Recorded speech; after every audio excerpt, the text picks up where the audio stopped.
Si tienen sus Biblias, por favor, acompáñenme en 1 Corintios capítulo 8. 1 Corintios capítulo 8. Y hoy vamos a hacer algo un poco distinto a lo que acostumbramos a hacer. Normalmente estudiamos un pasaje del Escritura y queremos ver todos los detalles. Y hoy vamos a ver un tema. El tema va a ser las áreas grises. Quisiera ver varios capítulos de la Biblia y ver lo que Dios nos dice acerca de este tema. La verdad es que cuando Dios nos habla directamente de algo en la Escritura, es fácil saber lo que debemos hacer. Si Dios nos dice, amarás a tu prójimo, entonces amamos a nuestro prójimo. Y si no lo hacemos, es pecado, es blanco y negro, ¿no? No estoy diciendo que es fácil obedecer, pero no es complejo saber lo que uno debe de hacer. Entonces, si tenemos un mandato bíblico, entendemos, ¿no? Si la Biblia dice que debemos saludarnos, entonces nos saludamos. Si la Biblia nos dice que debemos cantar himnos a nuestro Dios, entonces cantamos. Si la Biblia nos dice que debemos reunirnos, entonces nos reunimos. No importa lo que nos diga el gobierno, si tenemos un mandato bíblico, tenemos que obedecer a Dios antes que los hombres. Pero no es así con las áreas grises. No es así cuando no tenemos un mandato directo, explícito.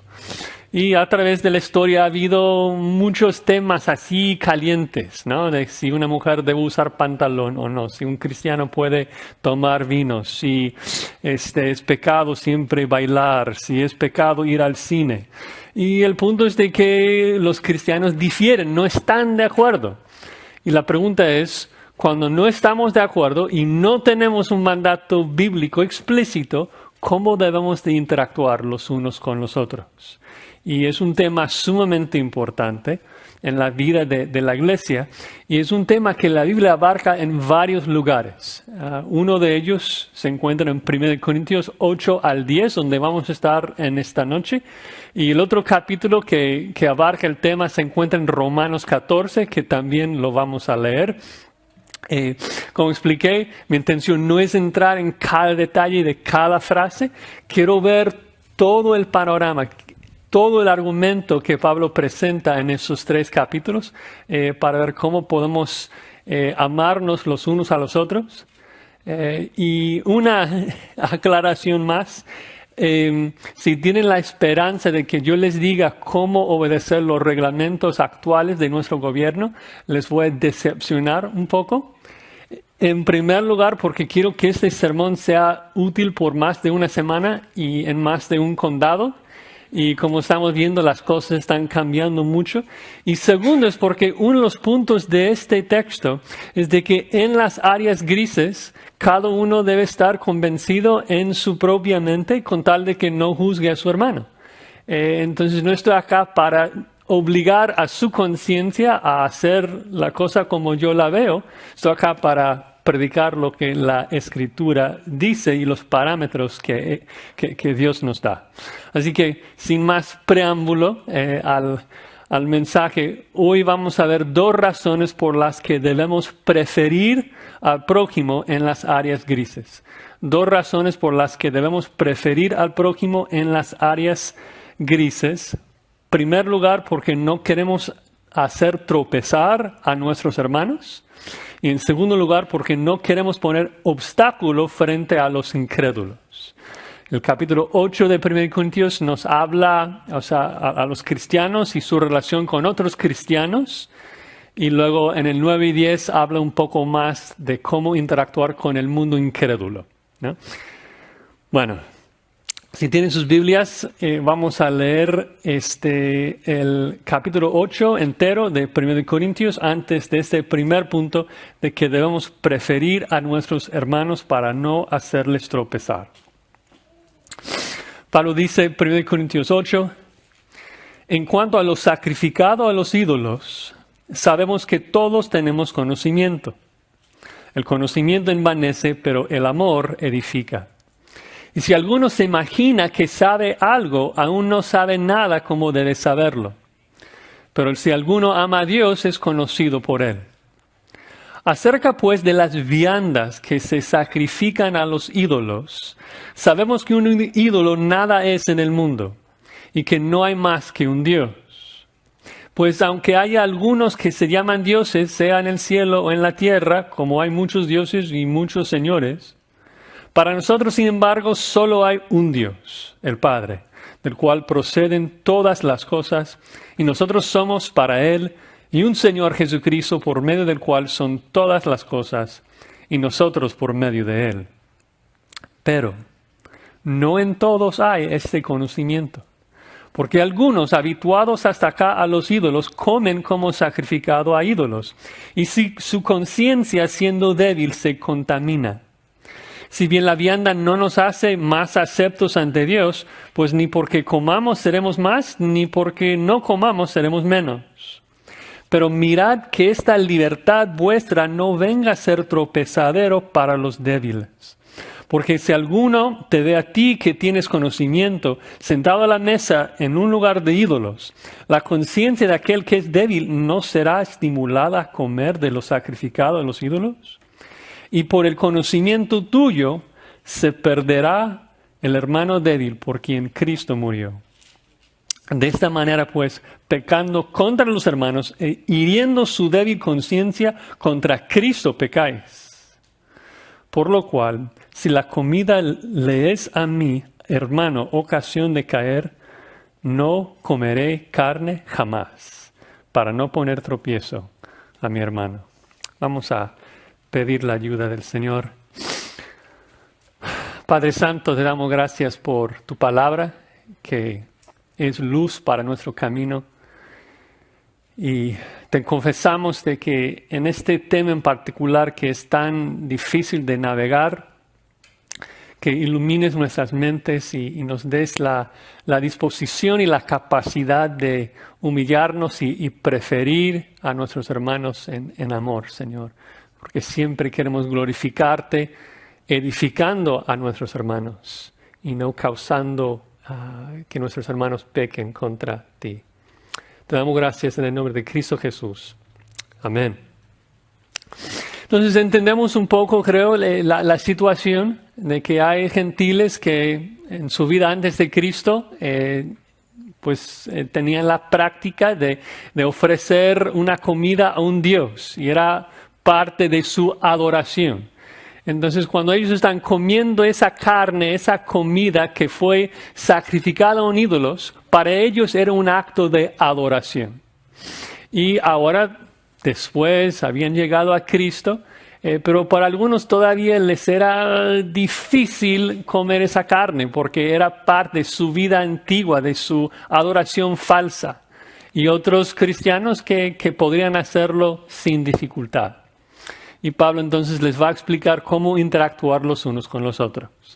Para hablar un poco del contexto, los corintios habían escrito una carta a Pablo con varias preguntas. Lo sabemos porque en 1 Corintios 7:1, Pablo dice: en cuanto a las cosas que me escribisteis, y luego toca el tema del matrimonio en el capítulo 7 y ahora va a tocar el tema de la carne sacrificada a dos ídolos. Y parece que los corintios estaban argumentando a Pablo: mira, está bien que nosotros comamos porque todos nosotros tenemos conocimiento. Se están jactando de su conocimiento y esa palabra conocimiento ocurre varias veces en este capítulo.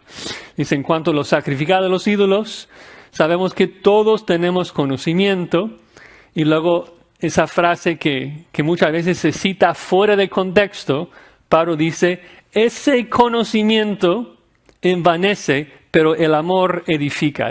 ¿Qué tipo de conocimiento es el que envanece? Pues el conocimiento que usa su conocimiento para hacer caer a alguien, que usa su conocimiento para destruir a alguien, que no considera a su hermano. Y sabemos de que se están jactando de su conocimiento, porque en el versículo 2 dice: si alguno se imagina que sabe algo, es decir, que se jacta de lo que sabe. Y Pablo dice: la persona que se jacta de lo que sabe, ¿qué? Aún no sabe nada como debe saberlo, ¿no? El cristiano que piensa que entiende todo, no entiende nada, no ha empezado a aprender, ¿no? Porque necesitamos ser enseñables, humildes y saber de que no tenemos sabiduría. Dios es quien tiene sabiduría. Entonces, Pablo está exhortándoles de que no deben usar su conocimiento así para jactarse y no amar a sus hermanos. Pero luego afirma, o sea, habla un poco de teología en los versículos del 4 al 6. Y dice, acerca pues de las viandas que se sacrifican, sabemos de que un ídolo nada es en el mundo. O sea, nosotros que somos cristianos entendemos de que si una persona pone un taco frente a un ídolo, o sea, no afecta el taco en ninguna manera. O sea, el ídolo no existe, o sea, ese Dios no existe. Entonces no, o sea, si damos gracias a Dios, podemos comer de cualquier tipo de comida. Entonces argumenta esto. Y dice sí, o sea, versículo 6, para nosotros, sin embargo, solo hay un Dios, el Padre. Entonces, Pablo está invitando a los cristianos, aun los que tenían una vida pasada en que se sacrificaban a los dioses, oye, pero no existen. O sea, esos dioses no son reales. O sea, de hecho, más tarde, o sea, dice que son demonios, ¿no? Entonces, ese Dios no tiene ninguna influencia sobre esa comida y Pablo puede comerlo sin problema. ¿Cuál es la dificultad? Bueno, lo encontramos en el versículo 7. De que aunque Pablo entendía de que no estaba adorando a un Dios cuando comía la carne, no todos tenían ese conocimiento. No todos sentían eso. Dice versículo 7, pero no en todos hay este conocimiento, porque algunos, y creo que aquí la clave, habituados hasta aquí a los ídolos, comen como sacrificado a ídolos, y su conciencia siendo débil se contamina.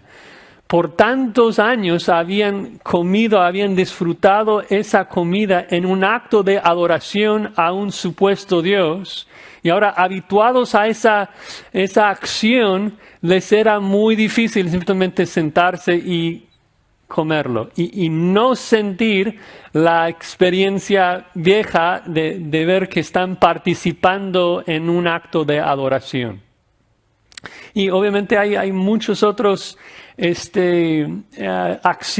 muchas otras acciones que podemos insertar en esa misma idea. Un alcohólico que llega a Cristo y cuando huele alcohol es como que toda su vida pasada le regresa en el momento y es, o sea, está habituado a algo, ¿no? Entonces Pablo dice, mira, o sea, la persona que está que estaba habituada a comer una carne ofrecida a los ídolos, le va a ser muy difícil simplemente comerlo. Sería similar a lo que Pedro expresa cuando Jesús le dice en ese sueño que tiene, que ve todo tipo de reptiles y todo tipo de animal inmundo. Y Jesucristo le dice, mata y come. Y Pedro, ¿cómo? O sea, si toda mi vida he pensado de que es pecado comer tocino, y, o sea, pones un tocino frente a mí y me dices, está bien, ahora podemos comerlo. O sea, ok, pero eso va a tomar un poco de tiempo para que mi conciencia esté libre para comerlo, ¿no? Por el hábito y la historia de pensar de que es pecado. Otra cosa muy importante que Pablo abarca en esos pasajes es de que aunque habla de una conciencia débil, Pablo no está hablando mal de los que no podrían comer. En ninguna manera está hablando de manera peyorativa en contra de ellos, sino que dice que están en el mismo lugar que los que pueden comer o los que no pueden, o sea, están en el mismo lugar. Dice en el versículo 8, si bien la vianda no nos hace más aceptos ante Dios, pues ni porque comamos seremos más, ni porque no comamos seremos menos. Y eso es clave, porque la tendencia para la persona que tiene una conciencia supuestamente fuerte, tiene la tendencia de juzgar a su hermano que tiene una conciencia débil y piensa que es mejor, ¿no? Piensa que es más bíblico. Y Pablo no dice esto. Pablo dice que estamos iguales delante de Dios. Es una área gris donde tenemos libertad de hacerlo o no hacerlo. Y los que los estamos haciendo no debemos juzgar a los que no lo están haciendo. Y los que no lo están haciendo tampoco deben juzgar a los que lo están haciendo. Creo que en Romanos 14 Pablo lo expresa tal vez con incluso más claridad, si quieren acompañarme. Vamos a leer algunos versículos comenzando con el versículo 1, en donde Pablo dice: recibid al débil en la fe, pero no para contender sobre opiniones, porque uno cree que se ha de comer de todo, otro que es débil come legumbres. El que come no menosprecie al que no come, y el que no come no juzgue al que come, porque Dios le ha recibido.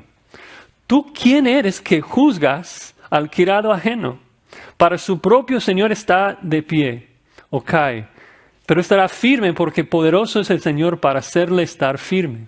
Uno hace diferencia entre día y día, otro juzga iguales todos los días. Cada uno esté plenamente convencido en su propia mente.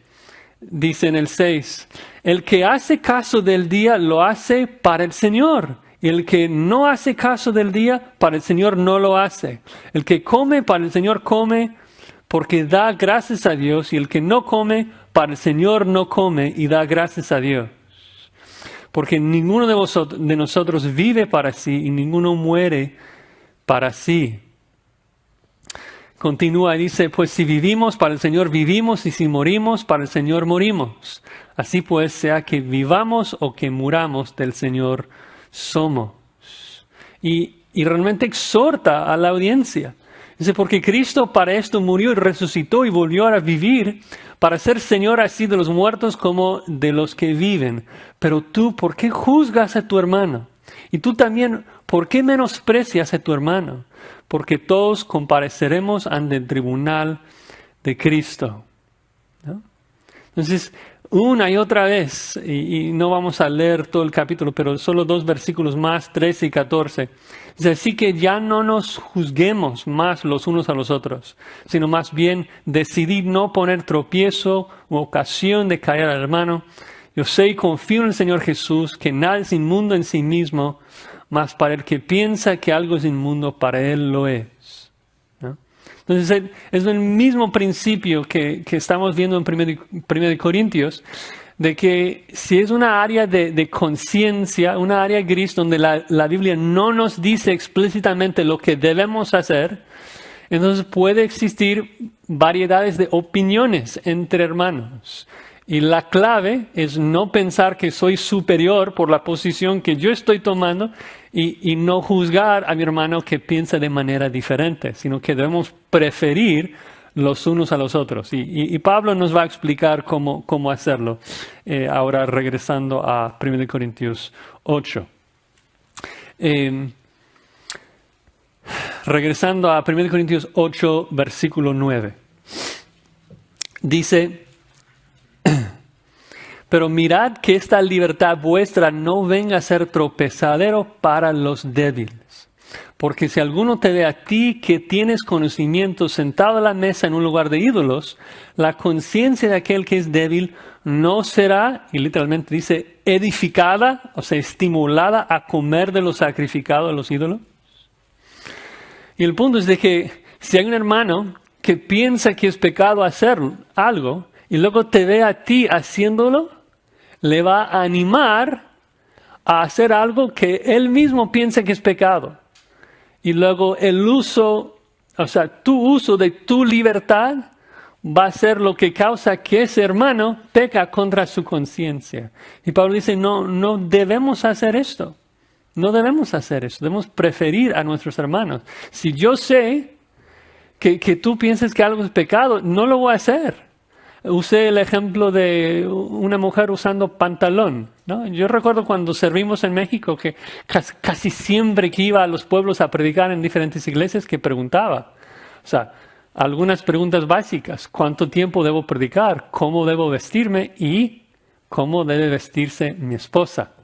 Porque mi esposa no iba a llegar ahí con pantalón si todas las hermanas de la iglesia piensan que es pecado. Sería no la manera de enseñarles acerca de la libertad cristiana.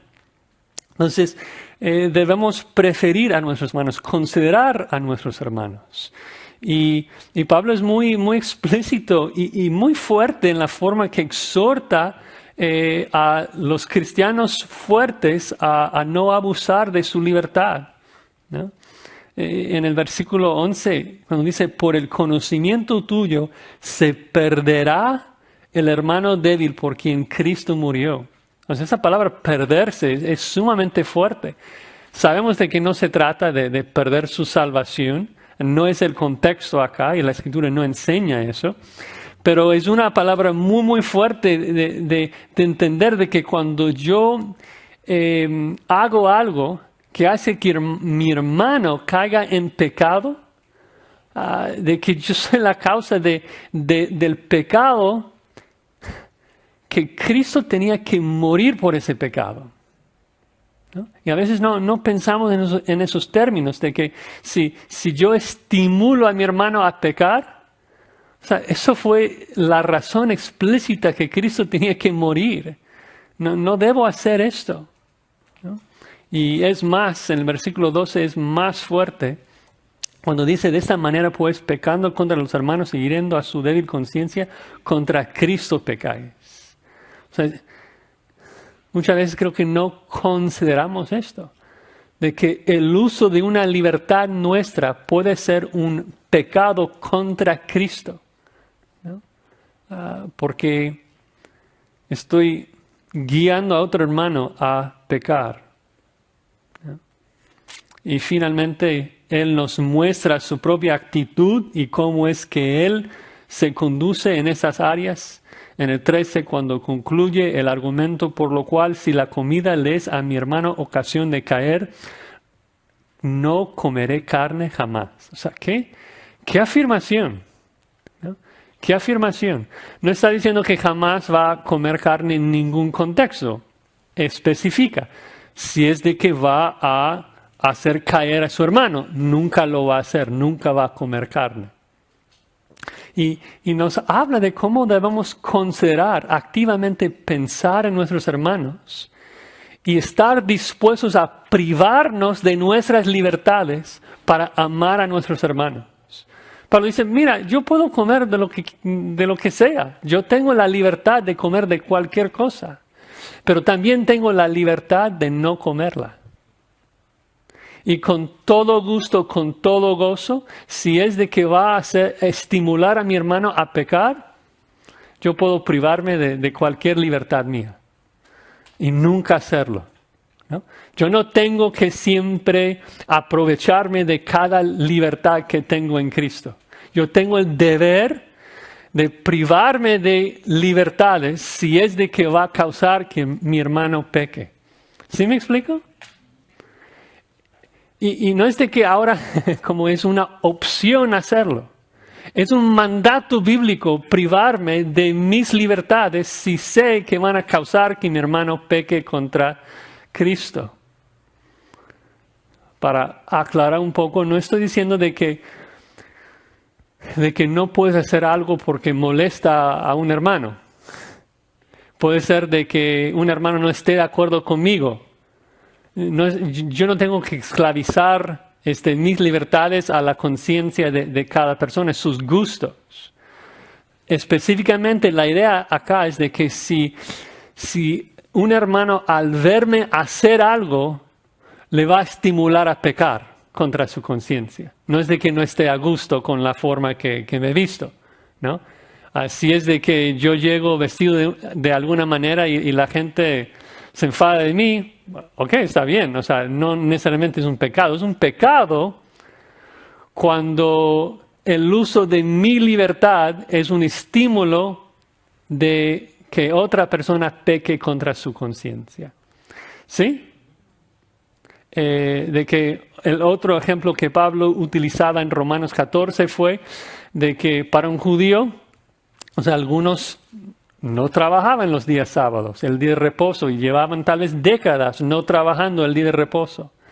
Y luego llegan a Cristo y Pablo dice, mira, o sea, somos libres. Si tú quieres trabajar un día domingo, adelante. No, la ley, o sea, fue totalmente cumplida por Cristo.